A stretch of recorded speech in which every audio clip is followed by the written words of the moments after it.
오늘의 특강 주제는 장애인 관련 정책 추진 과정 속에 그 중에서 장애인 관련 정책이 여러 가지가 있는데 그 중에서 근로지원인 정책의 추진 과정 이해를 중심으로 한 시간 동안 해보겠습니다. 저는 해내복지 대표이자 굿잡센터의 소장으로서 김재희라고 합니다. 대단히 여러분 반갑습니다. 근로지원인 정책의 추진 배경을 우리가 살펴보면 첫째로 사회적 측면과 주관적 측면으로 나누어서 살펴보면 좋을 것 같습니다. 사회생활 이념이 태동함으로써 근로지원인 정책의 추진 배경이 삼을 수 있을 것 같습니다. 특히 2000년 초기에 우리나라를 포함한 최근 복지 선진국가에서 장애 복지 정책은 크게 인디펜더 리빙, 즉 자립생활과 고용, 인플로이먼트라는 두 가지 이념과 철학으로 자리매김을 하고 있다는 것을 알고 계시고, 여러분은 혹시 정책과 제도에 대해서 알고 계시는지 모르겠으나 정책을 만드는 과정도 힘들지만 이 정책을 현실에 실현시키기 위해서는 법으로 만드는 제도적 장치가 있어야 됩니다. 그래서 정책을 만드는 과정을 주로 설명하겠지만 근로지원인은 정책을 만든 것뿐만 아니라 제도로 2011년 제도, 즉 장애인 고용 촉진 및 지급 재활법에 제도화되었다. 이 양날개가 같이 작동해야만 정책이 현실적으로 살아 움직인다. 이걸 여러분이 알고 계시면 도움이 될 것 같고요.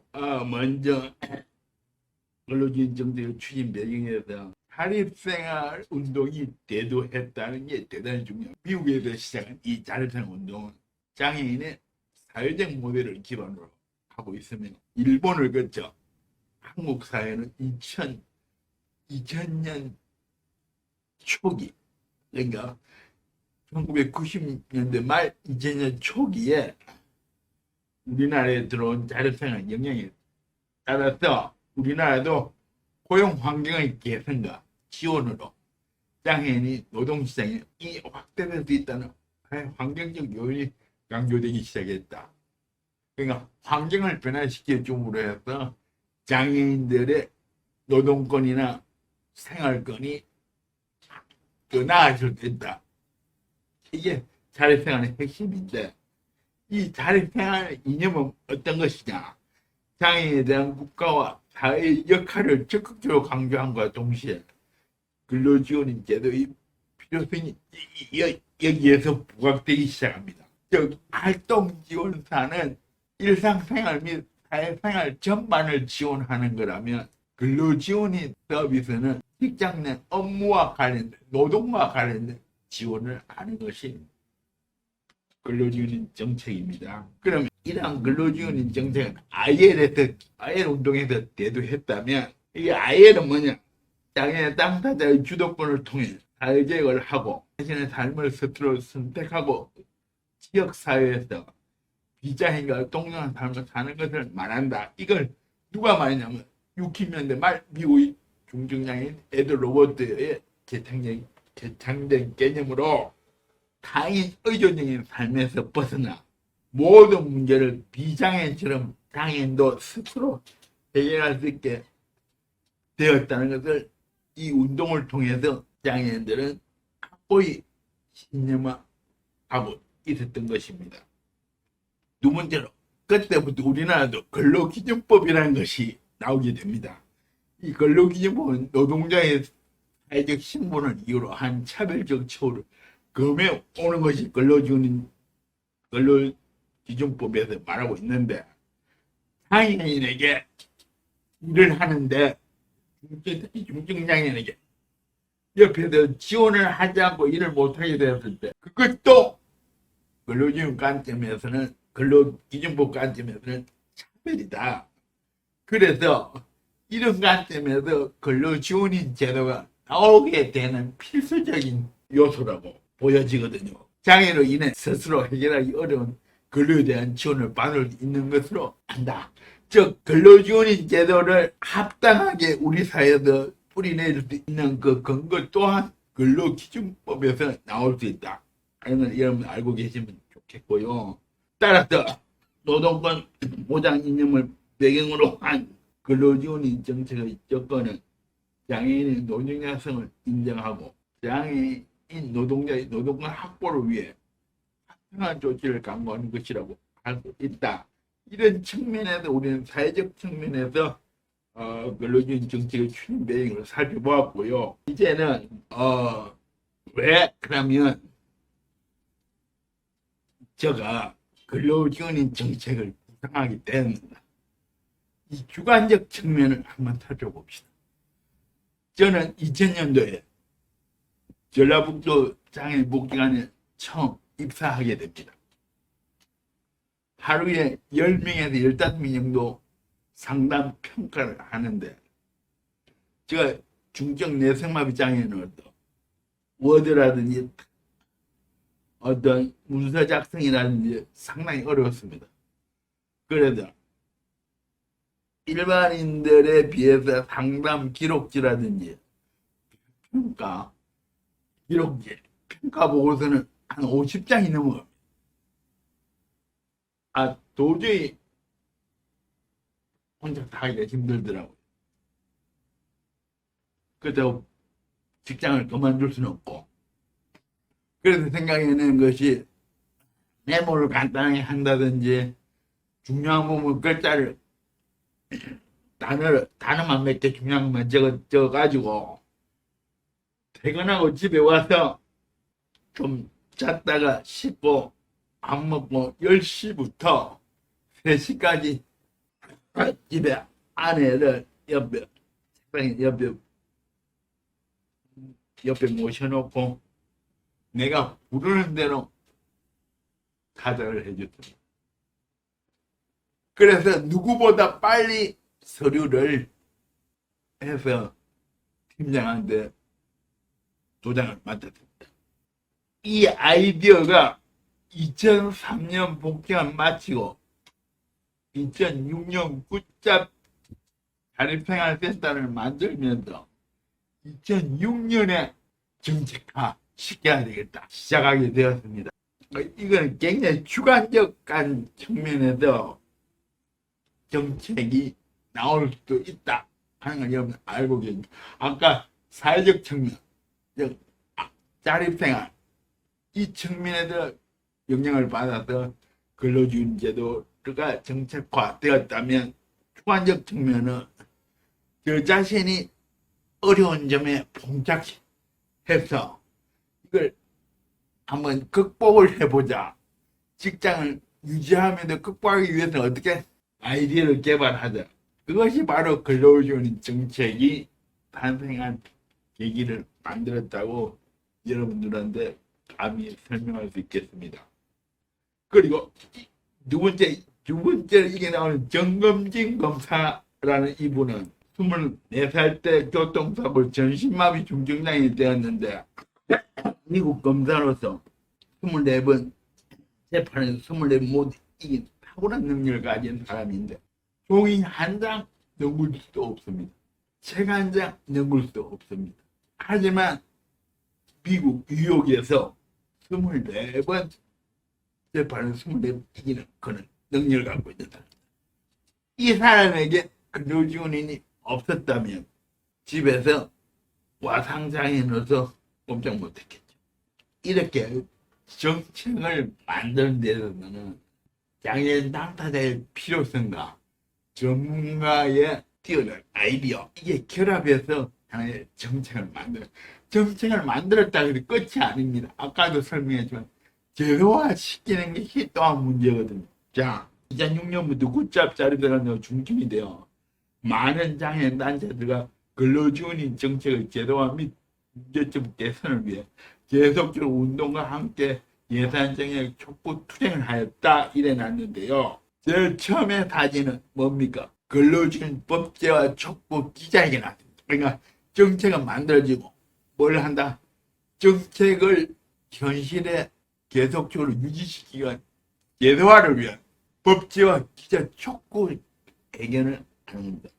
두 번째는 비 오는 날 국회 앞에서 1인 시위하는 모습이고, 세 번째는 집단 기자회견을 통해서 집단 시위하는 모습이고, 네 번째 사진은 장애인을 옆에서 걸러지는 도와주는 정책이 성공한 케이스를 보여주고, 이것뿐만 아니라 이 근로지원 정책 추진을 하기 위해서 토론회도 수십 번을 했고요. 거리에서 마이크 잡고 연설도 번을 했고요.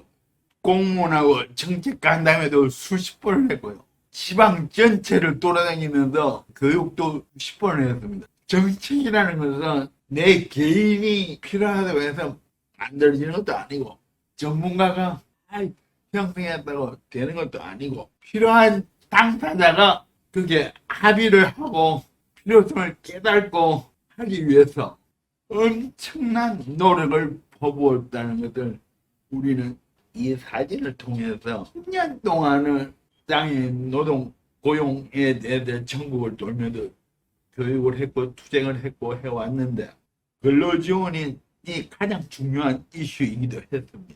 이거는 서명받고 있는 모습이고, 전국 노동권에 대해서, 장애인 노동권에 대해서 전국 강의, 전국 전라북도, 전라남도, 부산, 경기도, 서울, 대전, 전국을 돌아다니면서 강연을 해서 장애인을 모으기 시작했습니다. 모아서 집단 행위도 하기 시작했습니다. 처음에는 고용노동부 장애인과에서 어림도 없는 소리 하지 말라고 했습니다. 그러나 이런 전국을 돌아다니면서 강연, 집회, 토론 하면서 사람들이 모이기 시작했고, 이걸 만들어야 되겠다고 의견을 합치되자 정부도 필요하구나 이렇게 생각하고, 근로지원 정책 추진 과정 속에서 정부도 어쩔 수 없이 들어오게 되는 그런 추진 과정을 한번 살펴보겠습니다. 자, 우리나라 최초 근로지원 파견 사업은 2006년 사회복지 공동모금의 지원을 받아가지고 붙잡 자립생활 된다가 중증장애인, 뇌수마비, 근육장애 등을 통해서 처음으로 시작하게 되었으며, 2007년 9월부터 이 사업은 고용노동부의 구초 공모형으로 들어가가지고 공단, 한국장애인 고용공단과 붙잡 2년간 공동으로 중증장애인 근로지원 서비스를 시범적으로 실시하게 되었고, 이것이 2009년 2월 말로 종료된다고 고용노동부가 발표했다가 붙잡 자립생활 된다를 비롯한 사람을 해낼 목적에 많은 장애인 단체들이 절대 안 된다, 이건 중장애인이 노동할 수 있는 유일한 기회다 하고 급센 반대에 부딪히게 됩니다. 그래서 장애인계 이를 계기로 근로지원 정책 제도와 방안 찾기에 돌입하게 됩니다. 그래서 어떻게 근로지원 정책의 제도적 정착을 하게 되는데, 언제? 2011년, 즉 2006년에 붙잡이 시작했다 했죠. 2006년에 시작했는데 2011년에 법제화가 됐다는 말은 뭡니까? 5, 6년 정도의 피나는 노력으로 정책이 어떻게 현실에 발을 붙이는 제도화, 법제화가 되었다는 겁니다. 정말 정책이 성공적으로 살아남기 위해서는 제도화가 꼭 필요하거든요. 정책을 만드는 것도 중요하지만 이 정책이 현실적으로 실현 가능성을 있고 현실적으로 실현되기 위해서는 법제화, 제도화가 필요합니다. 그걸 하기 위해서는 전방위 압박과 전방위 노력이 필요하다. 저는 솔직히 지금 50대 말에 돌입을 하는데, 장애인으로 태어나서 정책을 만들고 이 정책을 제도화하는데 거의 한 20년을 다 보냈다고 할 수 있고요. 그 중에 가장 큰 성과가 근로지원 정책을 제대로 정착화시켰다는 겁니다. 제가 원래 전공한 게 장애인 고용 쪽이고 그래서 그걸 느꼈지만 사실은 장애인에게 생활적 안정도, 생활적 지원을 통한 안정도 중요하지만 경제적 안정 없는 생활적 독립은 있을 수 없다는 겁니다. 누구나 다 일을 해야 되고 그 중에 장애인도 일은 상당히 중요하다고 생각하거든요. 그래서 정책에서 노동권, 장애인의 노동권에 굉장히 관심이 많았다 이렇게 이야기할 수 있고요. 여기까지가 근로주인 정책이 어떻게 근로주인 정책이 정책으로 만들어지고 정책으로 만들어질 때 뭐 IL 이념과 나의 주관적 견해와 사회적 변화의 형도리 속에서 정책을 만들었고 그 정책을 어떻게 제도적으로 만들기 위해서 약 5, 6년을 전국을 돌아다니면서 만든 것이 근로주의 정책의 제도적 정착화였다. 이렇게 여러분들은 이해하시면 도움이 될 겁니다. 정책은 여러분 어디서 나오는지 아십니까? 정책은 비상형 강령도 아니고 서울 좋은 공익심도 아니고 어디서 자신이 가장 필요한 문제점 우리 사회의 가장 문제점을 해결하기 위해 고민해서 나옵니다. 우리 사회가 이런 큰 문제가 있는데 이 문제점을 잘 알면 많은 정책을 만들 수 있는 문제점을 모르기 때문에 정책을 만드는데 어려운 점이 있습니다. 그 다음에 정책을 만들었다 하더라도 그 정책이 현실에 발을 붙이기 위해서는 법적 제도화가 필요하다. 이 법적 제도화는 정책 만드는 거와 또 조금 다르게 뭐가 필요하다? 사람들의 노력, 토론회, 거리 집회, 전문가의 노력, 기자회견, 집단행동, 필요한 정책, 필요한 당사자의 교육 이런 모든 요소들이 집합되고 응집되고 표현될 때 제도적인 방안을 만드는 뭐에다 문제의식에서 출발한 것이 제도화까지 가기 위해서는 가장 중요한 정책을 확실하게 만드는 겁니다. 정책을 만들고 그 정책을 얼마만큼 이 정책이 현실에서 실현 가능성이 있느냐의 문제를 바라보고 연구하고 전문가들이 토론하고 해가지고 그것을 제도적으로 만들었을 때 그 정책은 성공했다고 보는 것입니다. 여러분 이해가시죠? 뭐 근로지원 개념 그래 중요한 건 아니지만 간단히 설명하겠습니다. 근로지원인이란 중증장애 노동자의 핵심적인 직무의 효율적 수행을 위해 개별적 부수적인 서비스를 지원하는 자 이게 중요합니다. 만약에 여러분들 장애인이 있고 근로지원이 있을 때 정책 보고서를 주 업무로 작성을 해야 된다고 한번 생각해 봅시다. 그 정책 보고서 누가 작성해야 됩니까? 근로지원이 작성해야 됩니까? 장애인이 작성해야 됩니까? 장애인입니다. 그 근로지원 작성하는 아닙니다. 업무의 핵심적인 직무의 효율적 수행을 위해서 부수적으로 도와주는 가운데 정책 보고서를 작성하는데 팔에 문제가 있다, 언어에 문제가 있다 했을 때 장애로 어떻게 해야 됩니까? 워드를 치는 거는 근로지원이 해줄 수 있어요. 또 안 보이는 시각장애인이 안 보이는 글자를 읽어주고 옆에서 지원해 줄 수 있습니다. 그러나 직무의 내용을 알아야 된다. 이게 근로지원인의 힘입니다. 장애인이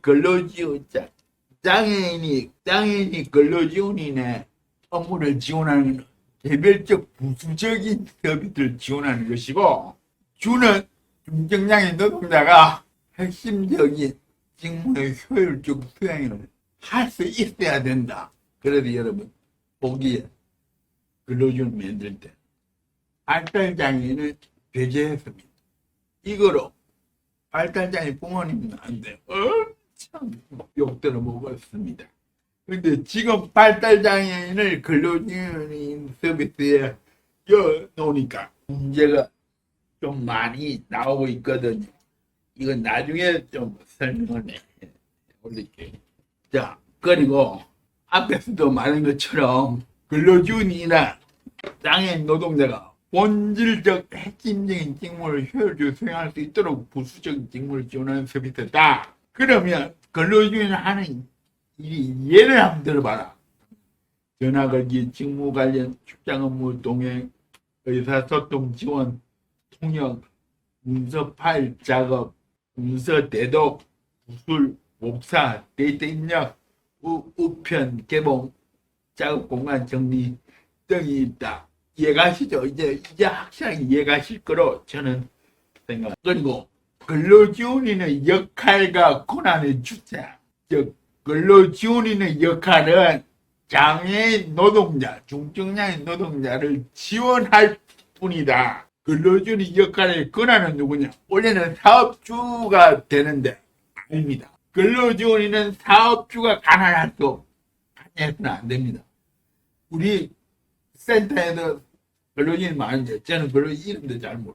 근로지원인은 장애인, 즉 근로지원인 사용자, 즉 장애인이 지시하고 장애인이 모든 권한을 갖고 있다고 알고 계시면 될 겁니다. 뭔만 이해가시죠? 그런데 근로지원인은 근로지원 사용자의 지시에 따라 지원하게 되면 지원에 대한 계획, 투입, 지원 방법 등을 결정하는 근로지원 사용자인 장애인 노동자님 이해가십니까? 자, 따라서 사업주가 중증장애를 공감에 따라 발생하는 부담을 완화하고 중증장애인의 사업장 내 자립을 지원하며 중증장애 고용을 확대하기 위함인 것이 근로지원인 정책인데 이 효과성을 보게 되면요.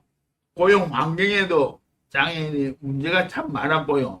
사업주도 장애인 불편하다 이런 문제가 많았는데 근로지원인을 통해서 근로지원 사업을 통해서 지원사업을 통해서 두 가지 효과가 있다. 사업주 및 장애인 근로자 만족도가 극대 올라갔다. 근로지원을 쓰니까 사업주나 장애인 근로자가 만족도가 올라갔다는 겁니다. 그리고 장애인이나 근로지원인의 일자리 창출을 극대화시켰다. 이해가시죠? 그래서 근로지원 정책의 최대 효과성은 크게 말해서 사회에 일자리가 창출이 된다. 그래서 2022년에 가면 3, 4천 명의 근로지원인이 10,000명까지 올리겠다고. 그 다음에 동반고용이 실현된다. 동반고용은 장애인과 비장애인이 함께 고용되는 걸 말하고 있다. 그래서 한국장애인고용공단은 제도 추진 예산 수립 및 집행을 하는 데고 근로지원인 서비스 수행기관 국잡도 마찬가지지만 근로지원 모집 연결 관리하는 데인데 근로지원 사업을 통해서 정책을 통해서 효과성은 사업주에게는 장애인 인식이 개선되었고 중증장애인 노동자에게는 직무 만족도가 증가했고 직무 효율성이 증가해서 사실 일자리가 창출되었다는 거죠. 장애인뿐만 아니라 비장애인, 근로지원인까지 일자리가 창출됐다. 그래도 중증장애인이 일하는 복지 실현이 가능했다. 그리고 여러분 정책은 한번 만들면 일단 계속 바꾸는 거야. 정책도 살아있는 생명체 비슷하게 가만 놔두면 도태하고 맙니다. 항상 바꿔내야 돼.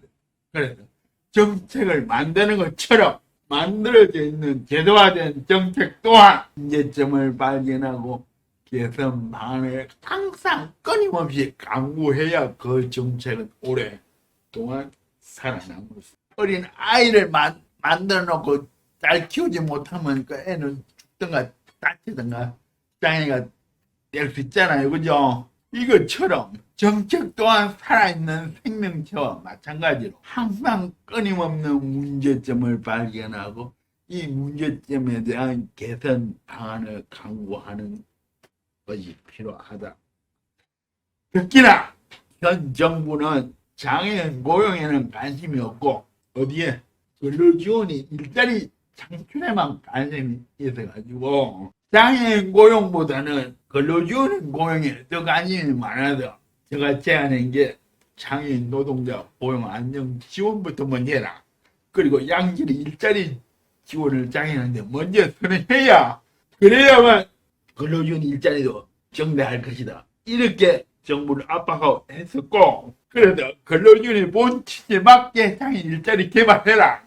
근로지원이만 10,000명 만들려고 하지 말고 먼저 장애인 일자리 개발하고 확대하고 나서 근로지원 확대를 이야기해라 했고요. 둘째로 장애인 노동자 고용 안정을 위한 정책 지원을 해달라. 특히나 코로나로 인해서 장애인 일자리가 많이 없어지고 있고 고용되기 힘든 상황에서 노동자, 장애인 노동자 고용 안정을 위한 정책 지원 반드시 해달라.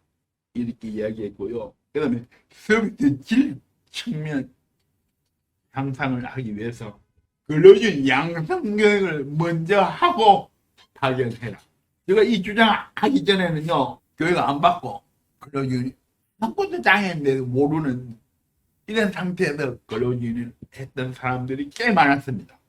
그런데 2018년부터 제도가 되기 시작했고 근로지원 성교육 후 배치를 정식화시켰습니다. 교육기관이 막 생기고 직무지도와 근로지원과의 개념을 뚜렷하게 해라. 핵심 직무를 알고 근로지원인은 부수 업무를 지원하는 사람인데 발달장애 영역은 핵심 직무를 잘 모른단 말이에요.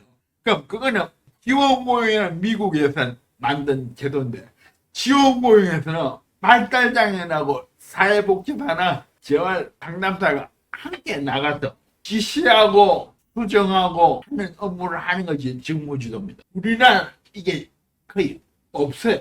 고용공단도 이게 잘못 시행하고 있었어요. 나는 근로지원은 전문가가 아니기 때문에 발달장애를 빼고 정신장애를 빼고 나머지 장애인을 투입하고 발달이나 정신장애는 직무에 대해 잘 모르니까 직무지도 사코치를 파견하자고. 이거 지금 계속 지금까지 싸우고 있습니다. 공단은 내 말 뜻을 잘 모르고 부모님들도 내 뜻을 잘 몰랐는데 사실 미국의 직무지도원은 대학원 이상이야만 발달장애는 직무지도를 해줄 수 있어요. 우리하고 반향이 다르죠. 한 번도 잘 모르는 근로지원인이 발달장애인 그 일을 도와준다. 말이 안 되는 소리입니다. 이거를 바꾸려고 지금 고용공단하고 한바탕 붙고 있습니다. 근로지원인 측면에서는 연차 등의 복리후생과 사업체 및 장애인 근로자 교육 실시가 필요하다. 근로지원인 교육은 하는데 사업주 및 장애인 교육은 안 하다 보니까 근로지원인과 사업주와 장애인과 트러블이 막 생기고 엄청 문제가 생깁니다. 이걸 해결하기 위해서는 근로지원인뿐만 아니라 사업체 사업주한테 안내 책자 하나라도 주가 반드시 읽고 시험 한번 치게 만든다는 근로장애인에게도 근로지원을 어떻게 사용해야 된다는 걸 교육을 시켜달라. 이렇게 제안했고, 그러면 수행기간 측면에서는 작업 서류가 너무 복잡하고 지금 우리 수행기간 운영하는 우리 직원들은 10시 넘게까지 이 근로지원 수행 사업이 너무 많아서 일을 하고 있습니다. 너무한 거거든요, 사실.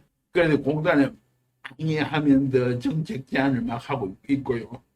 그 다음에 홍보 부족 및 인식 개선을 문제가 있고, 이렇게 근로지원이 정책의 형성 과정과 제도와 그리고 근로지원 제도의 이해를 한번 해봤습니다.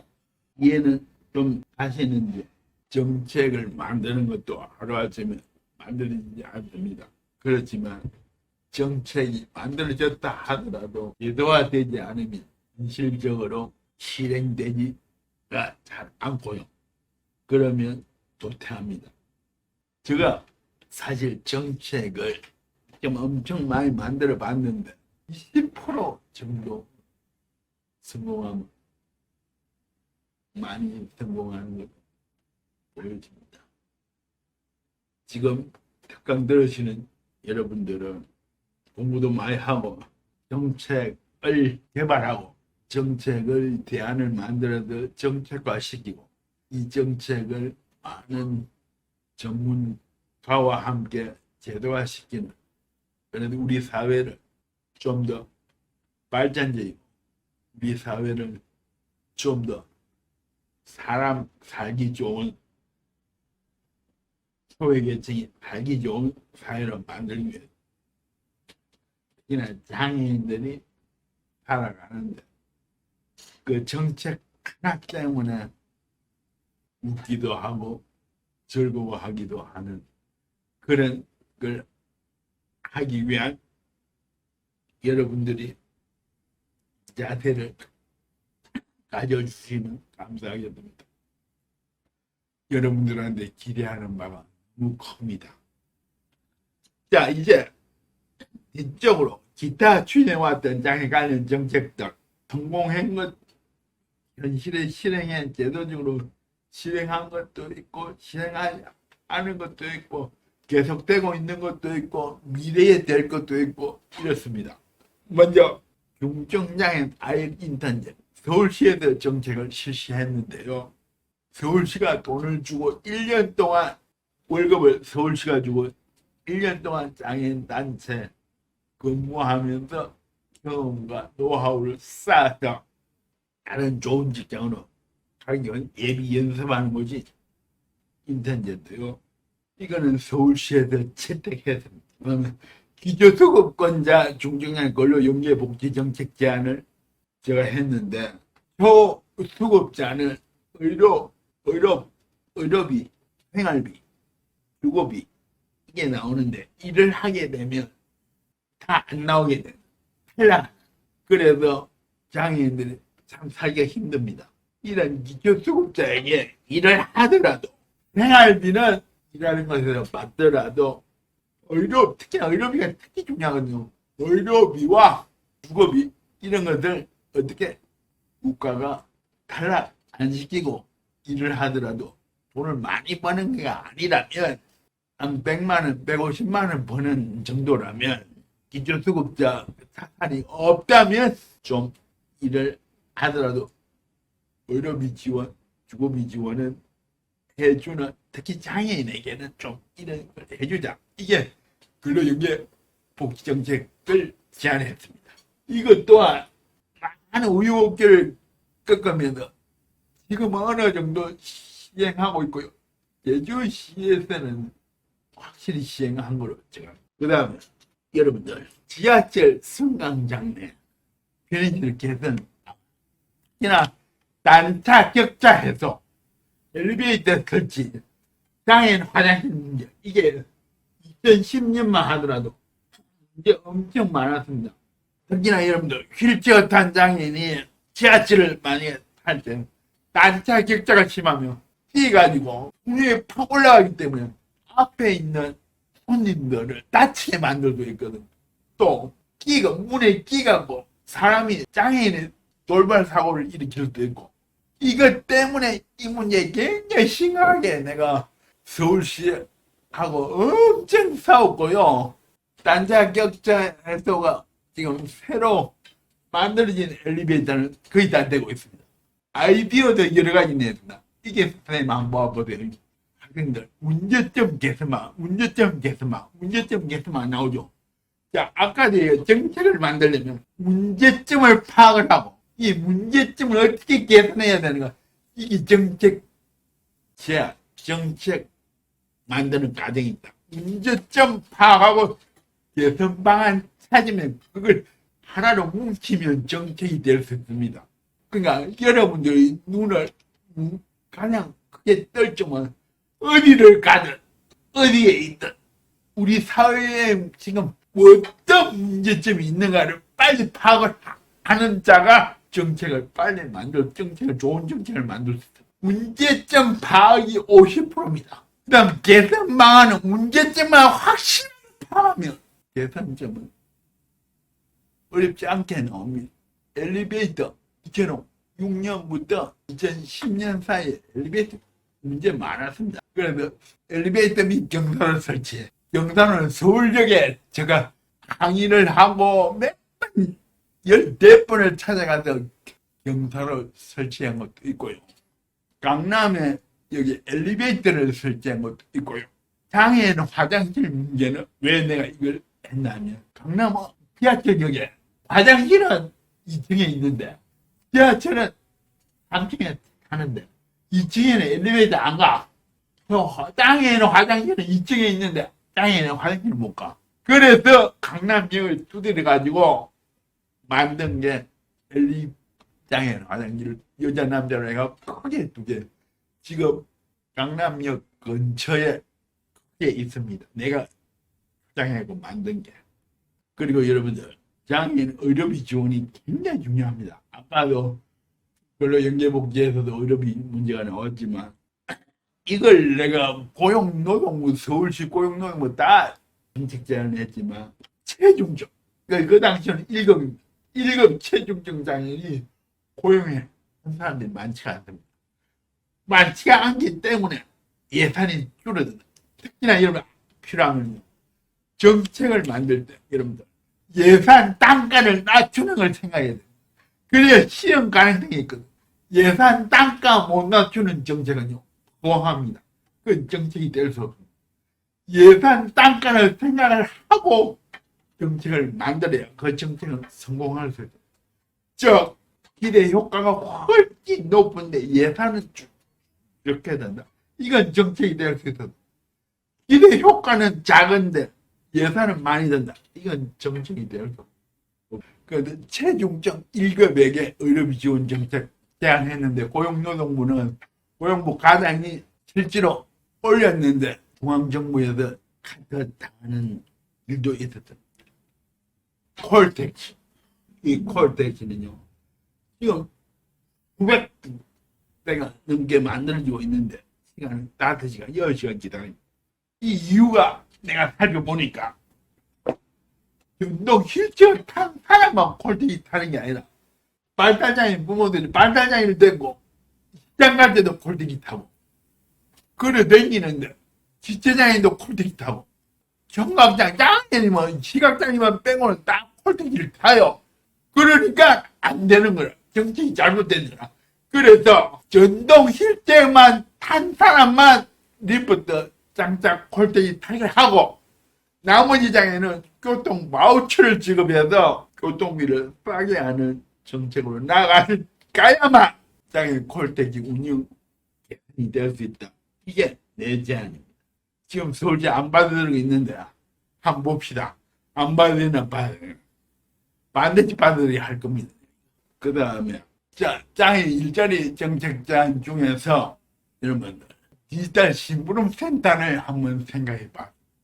즉 홍코노미 시장이 부상함에 따라 또 코로나19로 온라인이 부상함에 따라 꼭 필요한데 노인이나 장애인들이 이걸 살고 있어요. 어르신 60대, 70대 거의 사용 못해. 이 디지털 심부름 센터를 만들어서 장애인이 원활하게 디지털 영역을 지배할 수 있고 최근에 디지털 세계가 엄청 커지고 있거든요. 그죠? 그래서 아날로그 세대를 위한 중간 단계 서비스 도입하여 디지털 세대가 서비스 신청, 대행, 비대면, 배달, 연계 등 배달도 온라인으로 부르는 거 60대 이상 잘 못합니다. 저도 잘 못해요. 옷도 모든 소비자도 저거 전부 컴퓨터로 사요. 이런 것을 어떻게 장애인 심부름센터에 장애인이 고용돼서 어르신도 가르치고 시장 만들어보자. 그리고 이 활동보조 24시간 지원을 위해서 저는 예산이 너무 든다. 예산을 줄여야 된다. 그래야 성공할 된다. 그래서 낮에는 1대1로 밤에는 1대4로 하자. 장애인 공동 주거 모델을 만들어 장애인들이 1인 1실을 이용하는 장애인들이 살 수 있는 아주 좋은 빌라들을 만들어서 컨트롤타워, 활동보조 컨트롤타워를 만들어서 부르면 저녁에 와서 소변도 지원을 하고 어려운 점 지원해주는 그렇게 했을 때 활동 중 예산을 줄일 수 있다. 제가 그랬죠. 정책은 예산 줄이는 걸 포함해야 된다. 그래야 제도화가 될 수 있다. 그래서 이 모델을 이야기해. 발달장애인이 어려운 게 뭡니까? 말을 남이 못 알아듣는 거, 또 남의 말을 못 알아듣는 거, 또 글을 보면서 이해를 잘 못하는 거. 이걸 옆에서 지원하는 자립 지원인을 양성하고 해봤거든요. 사회복지 공동모금에서 3억을 받아서 해보니까 정말 발달장애인들이 사회생활하는데 아주 큰 도움을 받더라. 그래서 발달장애인 전문 자립기운인 양성과 배치가 필요하다. 이 정책 제안도 해봤습니다. 지금 되고 있습니다. 그리고 아까 말했던 정장애인 공동 주거 모델 제안, 이 왜 합니까? 활동부동 단가를 낮추기 위해서. 그리고 또한 지금 복지안이 많이 장애인을 장애인 복지 많이 못하는 거를 어떻게 일상생활을 지원하는 거를 전환시켜서 주택에 대한 재활 서비스와 일상생활 서비스를 제공할 수 있게 하고 밥도 거기서 먹을 수 있게 해가지고 그리고 활동 지원 컨트롤 타워를 설치하는 그냥 공동 주거 모델 제안을 정식으로 사회보건복지부에 제안했습니다. 이것도 지금 되고 있습니다. 이게 지원주택으로 지금 되고 있습니다. 내가 이야기했던 것이 서울시가 받아들여서 지원주택으로 지금 되고 있는 상황입니다. 자, 이제 시간도 다 돼가고 마지막으로 이야기할 거는 여러분, 우리가 장애인을 고용 안 하면 의무 고용률을 의무 부담금을 받습니다. 지금 아마 조단위가 넘어갔을 겁니다. 남아있는 돈이. 저는 대기업에 장애인을 고용 안 하는 섭상이 많습니다. 이 대기업의 고용 부담금의 10%를 10%만 떼더라도 몇천 명이 고용 가능합니다. 10%를 떼서 그걸 어떻게 장애인 고용에 사용하죠. 그러니까 이걸 사회연대 고용이라고 말하는 개인별 기본 임금에 대해서 한번 설명해 볼게요. 직업 적응과 업무 능력 향상을 위해 맞춤 훈련을 시켜가지고 최저임금 이상의 급여와 수당을 미고용 부담금 중 10%에게 장애인 당사자에 직접 지원해서 대기업은 고용 안 하더라도 중소기업과 장애인 단체에서 기업 장애인을 고용해서 그것을 대기업이 카운팅할 수 있게 해주자. 이게 사회연대 고용 제도라는 것입니다. 이거는 정부와 민간기업과 비영리부부 등이 사회연대와 협력을 통하여 장애인을 사회에 진출시키고 경제적 자립의 플랫폼을 형성하기 위해서 사회연대 고용을 제가 제안을 했습니다. 제안을 했는데 지금 계속 장애인 고용 촉진공단, 한국 장애인 고용공단과 이야기하고 있으나 잘 안 되고 있지만 언젠가는 실현될 거라고 보고 계속 추진할 것입니다. 10% 돈은 엄청난 돈입니다. 600억, 700억 되는 돈으로 장애인 임금을 만들어서 중소기업은 장애인을 많이 받아들이고 있거든요. 중소기업에 장애인이 고용되었을 때 중소기업 어렵잖아요. 중소기업에서는 장애인 고용에 임금을 내지 말고 누가 부담금 10%에서 내게 되면 임금도 안 주고 장애인을 고용한다. 또 근로기준도 붙는다. 그러면 장애인을 고용 안 할 수가 없죠. 또 그 중소기업은 고용 잠재금을 받기 위해서도 장애인을 고용할 수밖에 없습니다. 여러 가지로 도움을 많이 받거든요. 그래서 중소기업에 도움을 주자. 이 취지로 만든 것이 사회연대. 오늘 강의는 이것으로 마치겠습니다. 여러분들 강의 들어주시느라 감사드립니다. 그리고 여러분들의 정책 추진, 교육이나 모든 부분에 있어서 장애인 부분에 관심 많이 가져주시고 젊은 패기로 우리 사회에서 문제를 발견하고 문제를 해결하기 위한 노력을 하는 그 자체가 정책 개발하는 거로 생각하시고 많이 앞으로 일을 많이 해주시기 부탁드립니다. 여러모로 감사드립니다.